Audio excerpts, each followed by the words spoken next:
My name is Corey Wong, and I was a previous student at Queen Elizabeth Sixth Form College studying graphics, mathematics, and physics. So during this video, I'll be talking a little bit more about my graphics experience, and especially with sort of what kind of goes on in the course.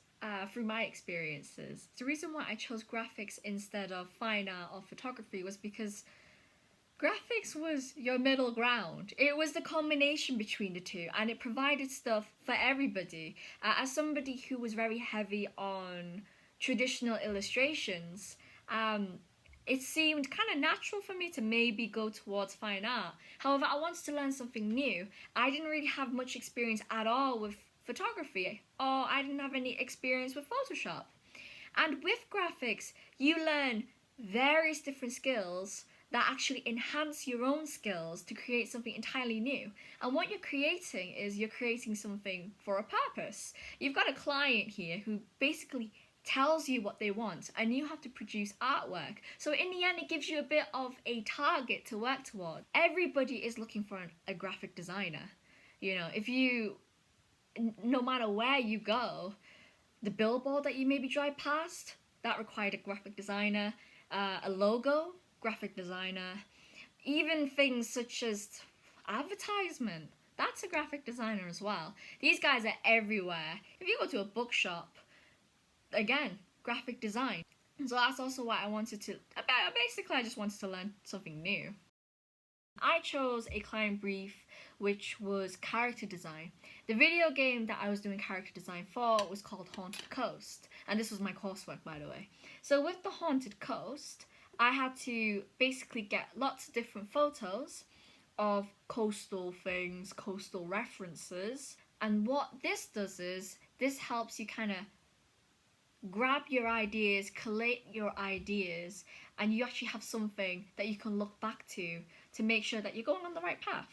So if I was doing character design and I wanted to create like human being characters, I wanted lots and lots of photos of human beings doing various poses. The reason being is because if I don't get those references, anatomy goes down the drain, so it's important to have. Then we moved on to the experimentation stage. An experimentation stage for me was I created lots of various different pieces of artwork, and I sometimes changed up the medium, and I wanted to experiment with different medium to kind of determine which one would be right for me. Experimentation is basically a trial and error. It doesn't have to be correct the first time, but does that make sense? When you're creating a piece of artwork, it's okay that it goes wrong.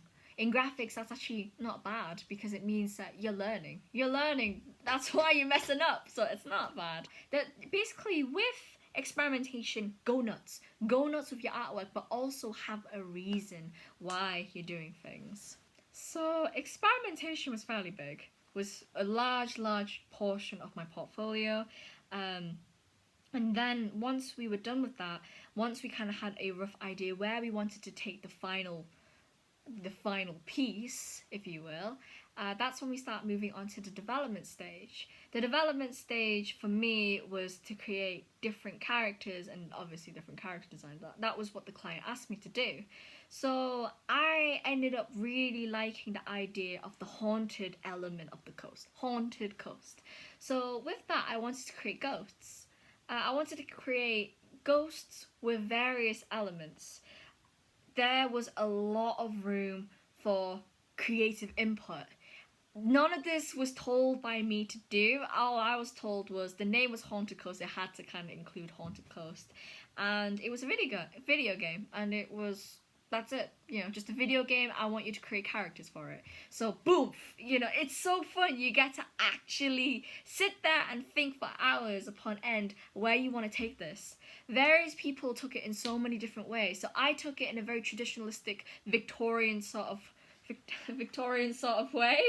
But one of my friends, Jabir, God bless him, he did it in a very futuristic way.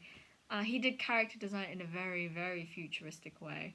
My friend Nathaniel, who was sitting next to me, was also doing character design. But his character design was very Nordic. So he had Vikings near the coast. which I thought was really cool. So we all took it in very different ways, and that's the beauty of graphics, is that if there's a hole in the fence, jump through it. Look at the holes in the fence, not the actual fence itself.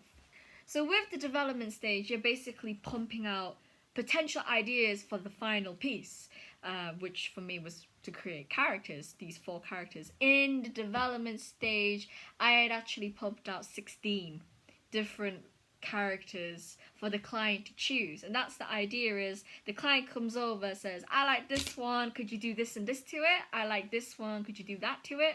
And then you kind of tailor it towards the client's needs. So once we finished with the development stage, all 16 characters, I had to call Robin and Brian over to narrow down these 16 characters to 4. They chose 4 characters, 1 of each element, which is what the client asked for.